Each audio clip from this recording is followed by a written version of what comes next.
On this video, we are going to go over the water supply and waste disposal notification form.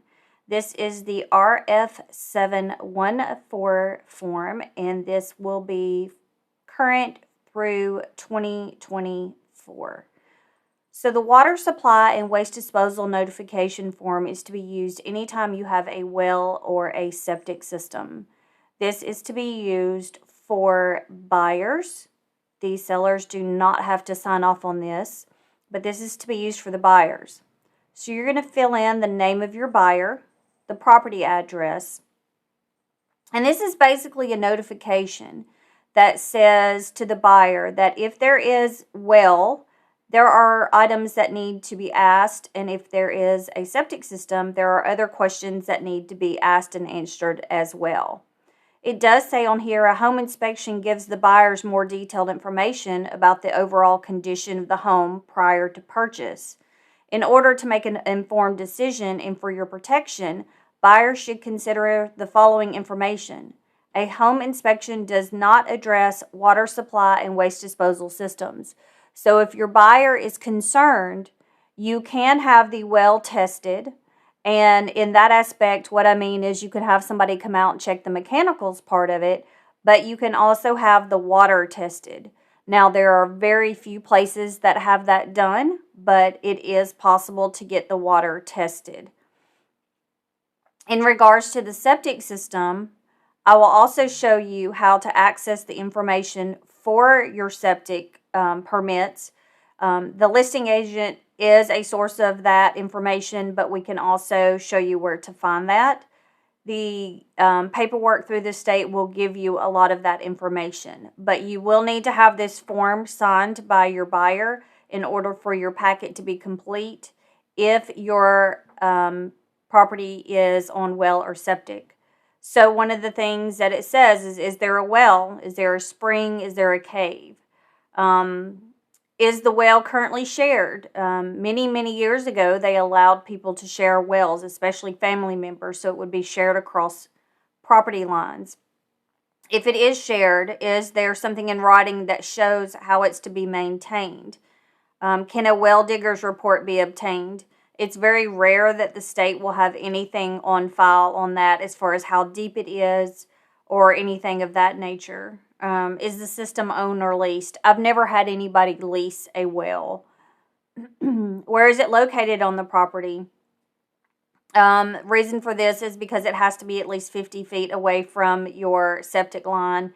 Is it recorded? Again, they don't really keep those records, so it's hard to find that information unless it's newer.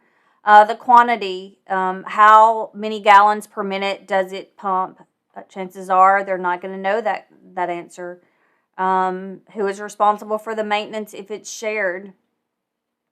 Does it meet state and water standards currently? Again, you can test it for coliform. You can test it for E. coli. Those are the two most common tests.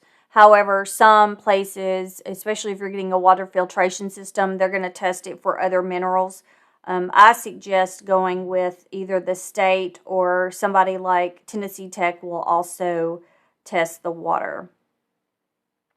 Of course, if there's a water purification system in place, you do need to know if that is owned or leased, because that lease can carry over as a lien to the buyer. Waste disposal. Tennessee counties are charged with the responsibility to keep the records of each private septic system. Now, some counties, such as Cheatham County, did not keep records prior to 1978. And they've had floods in the offices where the records were kept, moving them. Now the state has all of our records scanned in, so they may not be labeled correctly. But it does say if the reports are not available, the buyer may want the system dye tested to have the tank and field lines located. The buyer may, for a fee, obtain a septic system inspection letter from the Tennessee Department of Environment and Conservation. We can request those due to the amount of time that it takes to receive those. We have started going with independent companies. If you need a list of independent companies for your buyer, please let me know. Things that need to be known. Where are the field tanks, where's the tank and field lines located? Are there multiple systems? Sometimes there are two systems. Where are they? Are they in good working order? The thing about septic systems is when you get them inspected, that inspection is good for that day. It does not mean that they may not fail 2 weeks from now. It's just for that particular day. If a house is vacant for 6 months or more, then you will have to have a septic inspection if you're going FHA or VA. System specifics. What is the capacity in regards to the bedroom ratio? You can only list a house for however many bedrooms the septic system is qualified for. So even if it's a 5-bedroom house, if it's only a 3-bedroom septic, you can only list it as a 3-bedroom septic. Was it installed to state standards? Is there a permit and a certificate of completion? What year was it done? Is there a maintenance history? Does the seller know when it was last pumped? When was it last serviced? Are all household drains connected to the septic systems?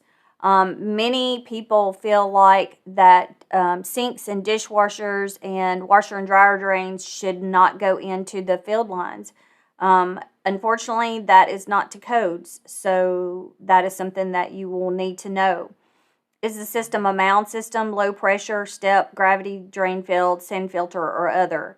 Those are all what we call non-conventional systems, and they do require different maintenance and different installation. So the thing that the buyer needs to know on this one is that we have carefully read this notice and have been made aware that it is my responsibility as an informed buyer to seek answers to these questions and other questions regarding the water supply and waste disposal systems. I understand that any inspections of these items must be requested and performed under the provisions within the inspection paragraph of the purchase and sale agreement. This notification does not constitute in any way a contingency in the purchase and sale agreement. So in other words, just because you have the buyer sign this form does not create an inspection contingency. You have to actually ask for that as part of your purchase and sale agreement. Now, you will have your buyer sign off on this. This is not necessarily a form that you have to send to the other side, but you do need to have it in your files for completion as a requirement of the office. Now, if you're looking for how to find your septic information, and I do want you to do this prior to turning it over your offer to the listing agent, what I normally do is just Google Tennessee septic permit search. And this is going to give you the website. So it's tdec.tn.gov/filenet search. So the thing about this system is that you have to search in multiple ways. You can't just try one and see where it goes from there. So we're going to use one of my listings, which is 1370 Prim Road. So obviously I'm going to select Cheatham County. And so the first thing that I'm going to do, and the less information that you put in here, the more likely you're going to find your results. So the first thing that I'm going to do is do Prim Road and submit. Now, you see that there are a lot of Prim Roads. So you can scroll down through here and you can look and see, do you see 1370? Well, 1370 is right there. So you click on View Download, and then that'll give you the information that you're requesting. So you'll see your application for where they originally applied for it. You'll see your number of bedrooms as 2, okay? Now this house has more bedrooms than that, but we can only list it as a 2-bedroom under that. Here's your permit.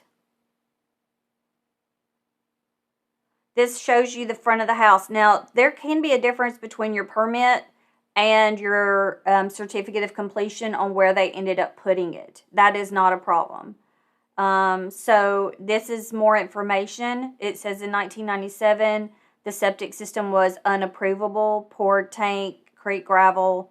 So you have to provide all of this information. Now, if your buyer has questions, obviously we are not certified in tank installation. You may want to encourage them to have a septic inspection done, or you may want to have them talk with somebody in the septic field. So let's go backwards here, and let's just say that we couldn't find 1370 Prim Road. Well, the tax records also will give you a map and parcel. So you can come over here to the left side. You can put your map, which in this case is map 59, parcel number 053.00. And there it is again. Okay. You can also search by subdivision. So your tax records also show what subdivision. This one is Bethany Hills. And my lot number is 17. And there it is that way. Or let's just say that the only thing that you know is who owned the property. Now, you may have to go back to prior owners as well, and you can find that on your tax records. But there is that information as well. So hopefully this gives you a little insight into how to navigate the water supply and waste